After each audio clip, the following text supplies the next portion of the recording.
बेहतर शिक्षा उज्जवल भविष्य के लिए लोक शिक्षण संचालनालय छत्तीसगढ़ के द्वारा 33,000 से अधिक शिक्षकों के रिक्त पदों की भर्ती के बारे में आपको जानकारी तो मिल ही गई होगी। तो स्कूल शिक्षा विभाग में शिक्षकों की सीधी भर्ती के लिए बड़ी संख्या 33,000 प्लस में रिक्त पद की जो भर्ती लोक शिक्षण संचालनालय के द्वारा 2 फरवरी 2024 को ही प्रेषित कर दिया गया था। तो इसमें बहुत सारे कमेंट आए हुए थे मुझे टेलीग्राम और वाईटी में कि ग्रंथपाल के लिए सी टेट या सीजी टेट पास करना पड़ता है या नहीं करना पड़ता है, स्कूल लेक्चर एलिजिबिलिटी क्राइटेरिया क्या है, अदर स्टेट से हूँ, सीजी टेट फॉर्म भर सकती हूँ या नहीं भर सकती हूँ, डीलेड वालों के लिए वर्ग 2 मिलेगा या नहीं मिलेगा। तो ऐसे जितने भी क्वेश्चंस थे उसे मैंने मर्ज करके आज का वीडियो बनाया है। और इसके साथ ही सी टेट और सीजी टेट में क्या अंतर है, सीजी टेट के लिए क्या योग्यता होनी चाहिए, कौन इसे दे सकता है। इसके साथ ही जो एक सहायक शिक्षक के लिए बदलाव किया गया है कि डीएड वाले दे पाएंगे या बीएड वाले, इस पे हम बात कर लेंगे। एक बार मन में लग भी रहा होगा ना इतना डिटेल जाने की क्या ज़रूरत है, तो बहुत सारे बिगनर्स हैं इस पे जिनके बहुत सारे क्वेश्चंस हैं। ठीक है, तो चलिए स्टार्ट करते हैं आज का वीडियो। और हाँ, सभी कोई लाइक कर दीजिए और चैनल को सब्सक्राइब कीजिए ताकि आगे कोई भी इम्पोर्टेंट वीडियोस आपके मिस ना हो। अब आगे चलते हैं। गवर्नमेंट टीचर बनने के जो भी इच्छुक लोग हैं उन्हें सी टेट देना जरूरी होता है। ये एक प्रकार का एलिजिबिलिटी टेस्ट है। ठीक है, मतलब ये कोई कोर्स नहीं है, ये वनडे एग्जाम होता है जिसे सीबीएसई के द्वारा साल में 2 बार कंडक्ट कराया जाता है। और जो भी इस परीक्षा में पास कर जाते हैं तो किसी भी पूरे देश में, पूरे भारत में जो भी नवोदय विद्यालय हैं या जो केंद्रीय विद्यालय हैं वहाँ के स्कूलों में आप आवेदन के योग्य हो जाते हैं। अब इसी प्रकार होता है स्टेट गवर्नमेंट के द्वारा टेट का एग्जाम, जैसे अभी छत्तीसगढ़ में सीजी टेट हो रहा है ना, इसी प्रकार MP TET, UP TET, Kerala TET इत्यादि। लेकिन जिस भी स्टेट से आपने टेट का एग्जाम क्लियर किया तो उन्हीं राज्य के जो सरकारी स्कूल की जो शिक्षक भर्ती के लिए आवेदन आप कर सकते हैं, किसी अन्य राज्य के लिए नहीं कर सकते। लेकिन सी टेट आपने निकाला है तो आप पूरे भारत में किसी भी स्कूल के, सरकारी स्कूल के शिक्षक भर्ती के लिए आप आवेदन करने के लिए एलिजिबल होते हैं, बस यही अंतर है। तो C TET versus state TET में अंतर आपको क्लियर हो गया होगा। अब आगे हम आते हैं योग्यता पर कि कौन इस एग्ज़ाम को देने के पात्र है। तो जिन्होंने भी डीएलएड या बीटीसी, डीएड या बीएड किया हुआ है या 2 वर्ष 4 वर्ष का एजुकेशन कोर्स किया हुआ है, एजुकेशन डिप्लोमा जिन अभ्यर्थी के पास है, तो वो टेट देने के लिए एलिजिबल है। एक्चुअल में ये टेट एग्ज़ाम आपकी योग्यता को दर्शाता है कि आप शिक्षक बनने योग्य हैं या नहीं हैं। ठीक है, तो इस टेट के एग्ज़ाम में आपको 150 क्वेश्चन मिलेंगे। हर क्वेश्चन के लिए 1 नंबर होगा, कोई निगेटिव मार्किंग नहीं होगी और समय आपको 2.5 घंटे का मिलेगा। इसके पहले जितने भी टेट हुए हैं उनके क्वेश्चन पेपर मैंने टेलीग्राम पे अपलोड कर दिया है, तो आप वहाँ से देख सकते हैं। तो योग्यता पात्रता क्लियर हो गया। अब आगे चलते हैं डीएड बीएड को लेकर के स्कूली शिक्षा में क्या क्या रिफॉर्म किए जा रहे हैं।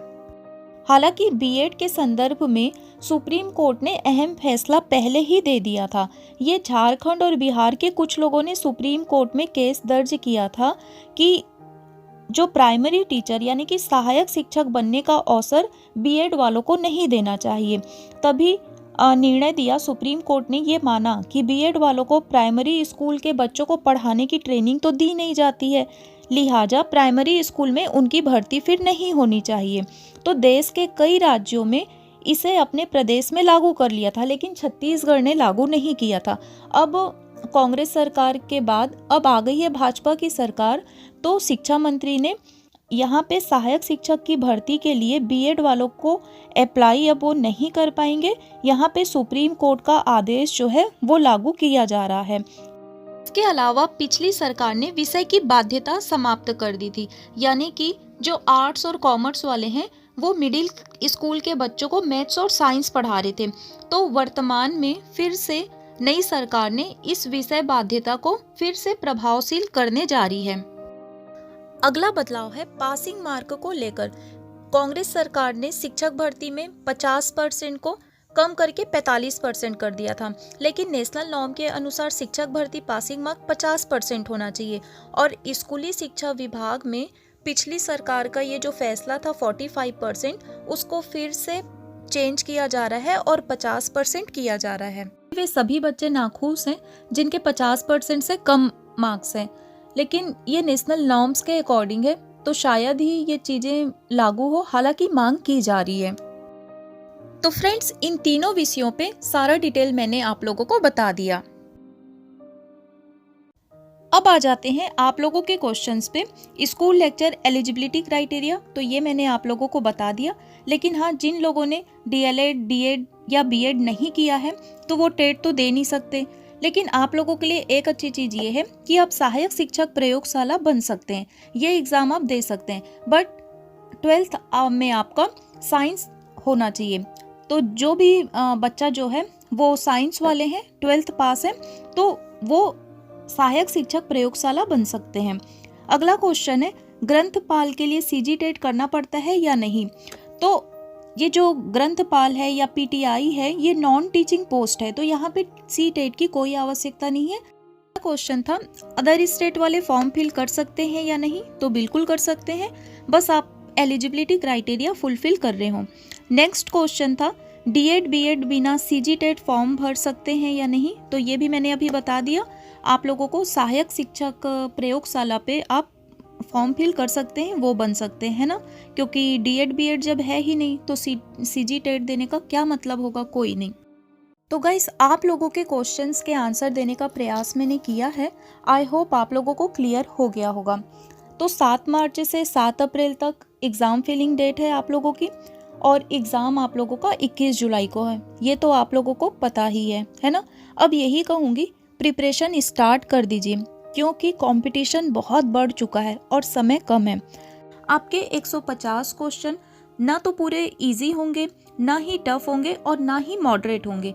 इसे 50-50-50 में बांट करके आपको समझाती हूँ, आपकी वास्तविक योग्यता निकल आए, इसलिए आपके 150 क्वेश्चंस को एग्जामिनर के द्वारा इजी, मॉडरेट एंड टफ 50-50 में बांटकर बनाया जाएगा, है ना। तो संतुलन की स्थिति बनाकर अपनी तैयारी कीजिए, आसानी से आप इसे क्वालिफाई कर जाएंगे। हर किसी से टफ क्वेश्चंस नहीं बनेगा, लेकिन उसे देख के बंदा क्या करता है, डर जाता है, हड़बड़ा जाता है, और फिर उसका अगला क्वेश्चन जो है, जो सरल है, वो गलत हो जाता है।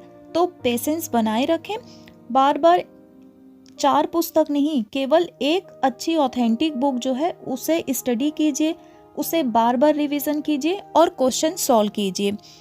तो एलआरपी आप याद रखिएगा, learning, revision and practice, learning, revision and practice, और आपका क्वालिफाई हो जाएगा। तो all the very best to all of you. I hope videos आपके लिए हेल्पफुल रहा होगा। अपने दोस्तों के साथ ज़्यादा से ज़्यादा शेयर कीजिएगा जो बिगनर्स हैं, और वीडियोस को लाइक कीजिएगा, और जो फर्स्ट टाइम व्यूअर हैं चैनल को अवश्य सब्सक्राइब करें, ताकि कोई भी वीडियोस आपके मिस ना हो और प्रॉपरली आपको नोटिफिकेशन मिलता रहे। तो अंत तक बने रहने के लिए, मुझे सुनने के लिए सहृदय आभार। Thank you very much.